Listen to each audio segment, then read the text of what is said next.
Assalamualaikum warahmatullahi wabarakatuh. Sampai ketemu lagi para pemirsa di podcast kali ini. Kita tahu bahwa semenjak ada era media sosial ya yang semakin rame dan banyak orang-orang yang disebut selebgram, YouTuber dengan follower atau subscriber yang banyak, maka muncul pula juga pengiklanan lewat endorsement. Nah, endorse ini ya kalau kita lihat produk-produk banyak yang dipasarkan atau diiklankan melalui jasa endorse ini. Tetapi bagaimana sih kiat-kiat agar endorse itu aman? Karena kita tahu beberapa kasus ya yang lagi marak sekarang bahwa ternyata endorse-nya ini ya dibelikan oleh pihak yang mengendorse ya. Tetapi ternyata itu dari melakukan tindakan kriminal berupa pembobolan CC atau credit card. Nah, ini ya.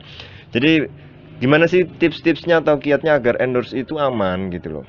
Karena kita juga sebagai misalnya kalau Anda sebagai selebgram, Anda sebagai YouTuber, kemudian Anda punya banyak pengikut, tentu saja endorse ini sangat menjanjikan karena banyak sekali yang akan lihat atau apa ya, mengiklankan produk di akun pribadi atau akun medsos Anda. Nah, itulah yang menjadi pertanyaan sekarang, gimana sih caranya agar kita tahu bahwa endorse ini aman gitu. Karena ya sebagai pihak yang mengendorse ya, artinya kita sebagai mungkin dari sisi selebgram atau dari sisi YouTuber, kita melihat bahwa kita diberi suatu produk ya atau diberi bayaran. Ini kan dengan jasa kita mengiklankan produk tersebut ya kan. Terus gimana caranya agar tahu? Ya ini pusing juga sih sebenarnya. Kita sebagai pihak yang mengiklankan ya, yang diberi untuk memberikan suatu apa ya namanya testimoni, tentu saja sangat susah kalau ini apakah ini barangnya beneran aman ya atau didapatkan dari sesuatu yang tidak lazim atau bagaimana. Nah, pertama, mungkin kita harus tahu dulu yang mengiklankan ini kira-kira aman atau tidak.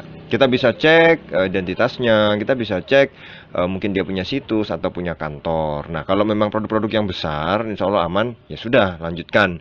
Tetapi kalau kemudian ini yang masih baru, dia berani untuk memberikan sesuatu, padahal kita tahu mungkin dia masih kecil dan di luar kewajaran, mungkin Anda lebih baik pikir-pikir dulu deh, ya, daripada nanti ibaratnya gini. Kenapa sih kalau orang yang kemudian mengendorsekan itu juga ikut misalnya terseret-seret dalam ranah hukum?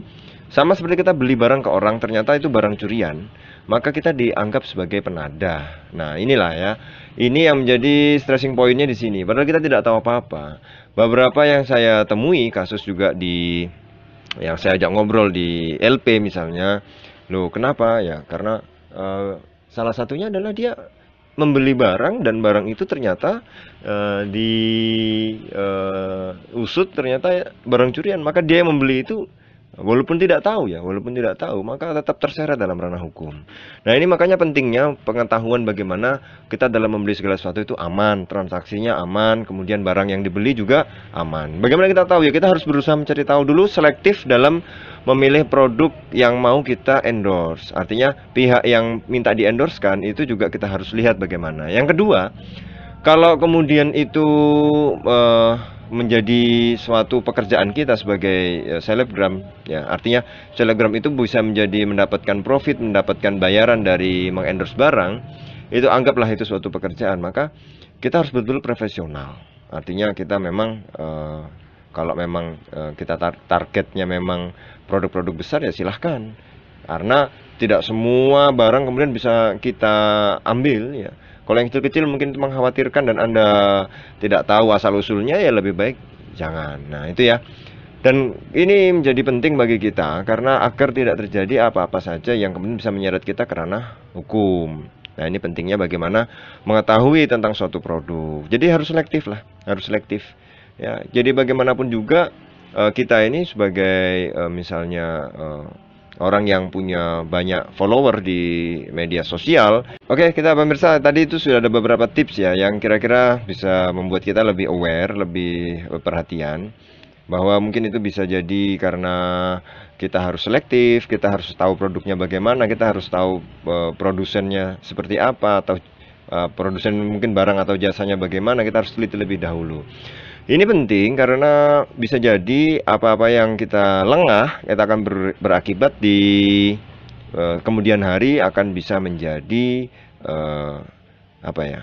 Ya masalah lah, ya masalah kan kita juga nggak pingin ya. Kita dapat duitnya sudah kita pakai, kita dapat produknya sudah kita pakai, kemudian ujung-ujungnya kita menjadi apa ya? Terikut masalah hukum. Nah ini pentingnya bagaimana kita tetap menjaga apa saja yang bisa kita cegah sebelum itu semua terjadi. Oke pemirsa, mungkin itu yang bisa kita sharing-sharing. Kalau mungkin Anda punya banyak pendapat ya, bisa ditulis di kolom komentar. Terima kasih.